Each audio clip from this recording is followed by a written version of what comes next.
ஓம் சரணாகத தீனார்த்த பரித்ராண பராயணே சர்வஸ்யார்த்திகரே தேவி நாராயணி நமஸ்துதே.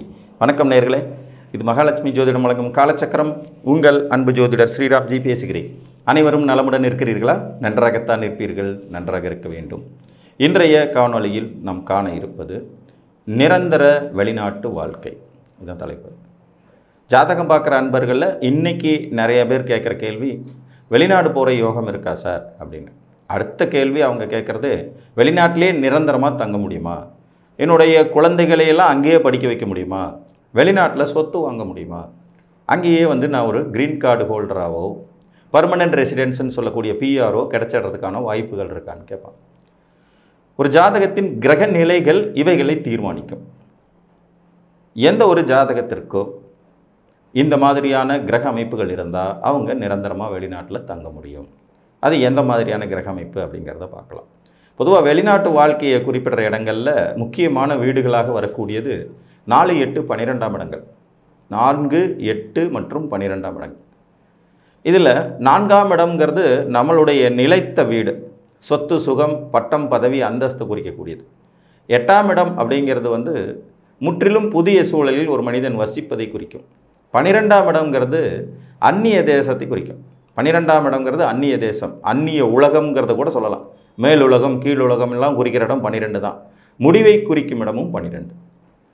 இதில் 4ஆம் இடத்தில் பாவக்கோள்கள் அமரப்பெற்று 8 மற்றும் 12ஆம் இடங்களில் அதிகமான கிரகங்கள் நின்று நீண்ட காலம் திசை நடத்தும் அமைப்பு ஒருத்தருக்கு இருந்ததுனாலே அவர் வெளி மாநிலங்கள் வெளிநாட்டில் நிரந்தரமாக தங்குவதற்கான வாய்ப்புகள் உண்டாகும். வந்தேரிகள் என்று சொல்லக்கூடிய, அதாவது குடியேறக்கூடிய தகுதி அப்படிங்கிறத இந்த வீடுகள் குறிப்பிடும். ஒரு உதாரணமாக, ஒரு மேச லக்ன ஜாதகர், இவருக்கு 4ஆம் இடத்துல சனியும் ராகுவும் இணைஞ்சிருக்காங்க. அதாவது தாய்நாட்டை குறிக்கக்கூடிய 4ஆம் இடம் கெட்டுப்போச்சு, பாதகாதிபதி உட்கார்ந்துருக்கார், கூட ராகு இருக்கார். 8ஆம் இடம் விருச்சிகம். இந்த 8ஆம் வீட்டில் பார்த்திங்கன்னா இவருக்கு குருவும் சுக்கிரனும் இருக்காங்க. இதில் 12ஆம் இடத்தை குரு பார்த்தபடி இருக்கிறார். 12ஆம் அதிபதி 8ஆம் இடத்துல இருக்கார். 2ஆம் அதிபதி குடும்பாதிபதி 8ஆம் இடத்துல இருக்கார். இந்த அமைப்பு அப்படியே நல்லா பாருங்கள்.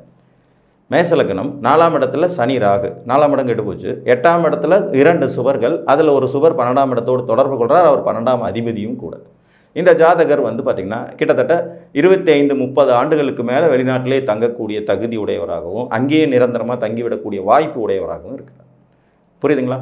உங்கள் ஜாதகத்தில் 4ஆம் இடம் கெட்டு, 4ஆம் அதிபதி கெட்டு, 8ஆம் இடத்தில் வலுத்த கோள்கள் அமர்வது, 12ஆம் இடத்தில் வலுத்த கோள்கள் அமர்வதும் நீங்கள் நீண்ட காலம் வெளிநாட்டில் வசிக்கும் தன்மையை குறிக்கும்.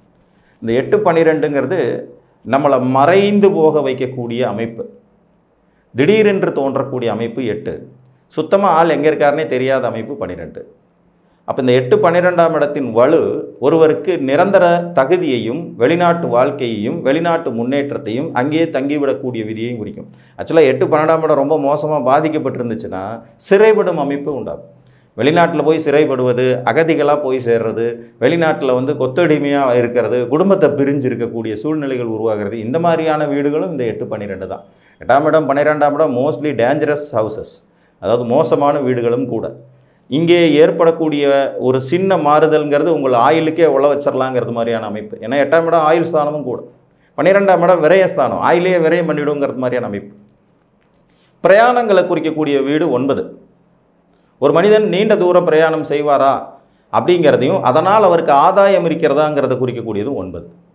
அதே மாதிரி 9ஆம் அதிபதி உங்கள் ஜாதகத்தில் வலுவாக இருந்தாலும் நீங்கள் வெளிநாட்டில் நிரந்தரமாக தங்க முடியும். 25 வருஷம் துபாயில் இருந்தேன் சார், அதுக்கப்புறம் இப்போ தான் இந்தியாவுக்கு வந்தேன், எனக்கு அந்த ஒரு சிட்டிசன்ஷிப் இருக்குது இங்கேயும் இருக்குது அப்படிங்கிற மாதிரி 2 நாட்டு குடியுரிமைகள் பெறுவதற்கு 9ஆம் இடத்தின் துணையும் ரொம்ப ரொம்ப அவசியம். இப்போ ஒரு துலா லக்ன ஜாதகம், இவருக்கு 9ஆம் இடத்துக்குடைய புதன் 12ஆம் இடத்துல உச்சம், 9ஆம் இடத்துக்குடைய புதன் 12ஆம் இடத்துல உச்சம், லக்னாதிபதி லக்னத்திலே இருக்கார். 4க்குடைய சனி பகவான் 4ஆம் இடத்திலே ஆட்சி. இது 4ஆம் இடத்தை விட்டு வெளியேறுவதற்கான தகுதியை கொடுக்கக்கூடிய ஒரு அமைப்பாகிறது. 8ஆம் இடத்துல குரு நிற்கிறார். 3, 6க்குடைய குரு பகவான் 8ல் இருக்கார். இவர் 12ஆம் இடத்துல இருக்கிற புதனையும் பார்க்குறார். லக்னாதிபதி ஸ்ட்ராங்காக இருக்கார். 8ஆம் அதிபதி அவரே ஆயிடுறாரு. 8ல் ஒரு சுபக்கோள் இருக்குது, 4ஆம் இடத்துல ஒரு பாவக்கோள் ஆட்சியாக இருக்குது. இவர் நீண்ட காலம் வெளிநாட்டில் இருக்கிற ஒரு ஜாதகம். இதில் 9ஆம் அதிபதியாகவும் வந்துடுறதுனால அதனால் ஆதாயம், நன்மைகள், முன்னேற்றம், வேலை வாய்ப்பு, பொருளாதாரம், வெளிநாட்டில் சொத்து சேர்ந்த அமைப்பும் உண்டு. ஏன்னா 12ஆம் இடம் சொத்துக்களையும் குறிக்கும். உங்களுடைய முதலீடுகளை குறிக்கிற இடமும் 12 தான். அப்போ உங்களுடைய முதலீடுகள், சொத்துக்கள் இவைகளை குறிப்பிடும் இடமாகவும் இது இருக்கும். பொதுவாக ராகு கேதுகள் வெளிநாட்டு கிரகங்கள். அதிகப்படியான கிரகங்கள் உங்கள் ஜாதகத்தில் ராகு கேதுவோடு இணைந்த நிலையில் இருந்தாலும், ராகு கேதுவின் நட்சத்திர சாரத்தில் இருந்தாலும் நீங்கள் வெளிநாட்டில் தங்க முடியும். புரியுதுங்களா? ராகு கேதுவோடு இணைந்த நிலையில் ஒரு கிரகம் இருந்தாலும் சரி, அல்லது ராகு கேதுவோடைய நட்சத்திரங்கள் இருந்தாலும் சரி, நீங்கள் வெளிநாட்டில் தங்க முடியும். இதுக்கு இந்த 4, 8, 12, 9ங்கிற கணக்கு இருக்காது. ஒரு உதாரணம் பார்க்கலாம். ஒரு தனுசு லக்ன ஜாதகர். இந்த ஜாதகருக்கு குரு பகவான் 5ஆம் இடத்துல அஸ்வினி நட்சத்திரம் கேதுவோடைய நட்சத்திரத்தில் இருக்கார். 9ஆம் இடத்துல சூரியன் மகம் நட்சத்திரம் கேதுவோட நட்சத்திரத்தில் இருக்கார். கூடவே சந்திரனும் இருக்கார். 8 கூடவே 9 அவரும் கேதுவோடைய நட்சத்திரத்திலே இருக்கார். இப்போ பார்த்தீங்கன்னா 3 கிரகங்கள் இந்த மாதிரி அமைப்பில் இருக்கும். 3ஆம் இடத்துல சனி பகவானும் புதனும் சனி பகவானும் செவ்வாயும் ராகுவுடைய நட்சத்திரத்தில் இருக்கிறாங்க. சனி மற்றும் செவ்வாய் ராகுவுடைய நட்சத்திரத்திலையும், லக்னாதிபதி கேதுவோட நட்சத்திரத்திலையும், சதய நட்சத்திரத்தில் சனியும் ராகுவும் இருக்கிறாங்க. இங்கே கிட்டத்தட்ட 5லிருந்து 6 கிரகங்கள் ராகு கேதுவுடைய நட்சத்திரங்களே இருக்கு. இவர் நீண்ட காலம் வெளிநாட்டிலே வந்துட்டு இருக்கார். வெளிநாட்டு தொடர்பு, வெளிநாட்டு வாழ்க்கை, அங்கேயே இருக்கிறது, அங்கேயே நல்ல ஒரு பெரிய உயர்நிலை பதவியில் அந்தஸ்துகளில் இருக்கக்கூடியது, லட்சங்களில் சம்பளம் வாங்குறது, இந்த மாதிரியான அமைப்புகளும். அப்போ ராகு கேதுவும் வெளிநாட்டு வாழ்க்கைக்கு தொடர்புடைய கிரகங்கள். இன்னொரு விதியும் பார்த்தீங்கன்னா, உங்கள் ஜாதகத்தில் அதிகப்படியான கிரகங்கள் வக்கரமாக இருந்தாலும் நீங்கள் வெளிநாடு போக முடியும். வக்கர கிரகங்கள் இயற்கையாகவே ராகு கேதுகளோடு கைகுலுக்கி கொள்ளும் தன்மை கொண்டவைன்னு நான் சொல்லியிருக்கேன். சூரியன்கிறவர் ஒரு அரசன், அவருக்கு எதிராக செயல்படக்கூடிய கிரகங்கள் வக்கர கிரகங்கள். அப்போ ராகு கேதுவும் எப்போவுமே சூரிய சந்திரர்களுக்கு எதிராக செயல்படக்கூடியவர்கள். இங்கே அதிகப்படியாக வக்கர கிரகங்கள் ஒரு ஜாதகத்தில் இருந்தாலும் வெளிநாட்டு ஆசையும் வெளிநாட்டு மோகமும் வரும். குரு செவ்வாய் சனியுடைய வக்கரம் ரொம்ப நுண்ணிப்பாக கவனிக்க வேண்டியது. ஏன்னா ஒரு 6 லக்னக்காரங்களுக்கு இந்த 3 பேருமே லக்னாதிபதிகளாக வந்துடுவாங்க. இவர் வக்கரம் அடைந்திருந்தாலே அந்த ஜாதகர்கள் வெளிநாடு போகிறதுக்கு ஆசைப்படுறது, வெளி மாநிலங்களுக்கு போகிறது, கலப்பு வேறு மொழி பேசக்கூடிய இடங்களில் வசிப்பதற்கான ஆசைகள் உருவாகிறதுங்கிற மாதிரியான அமைப்பு இருக்கும். அப்போ 4ஆம் இடம் கெட்டு 8, 12ஆம் இடம் வலுத்திருப்பவர் வெளிநாடு போகிறார். நீண்ட தூர பிரயாணங்களை தரக்கூடிய 9ஆம் அதிபதி ஸ்ட்ராங்காக இருந்தால் அவரும் வெளிநாட்டுக்கு போய் வருகிறார். அதில் தங்குறாரு.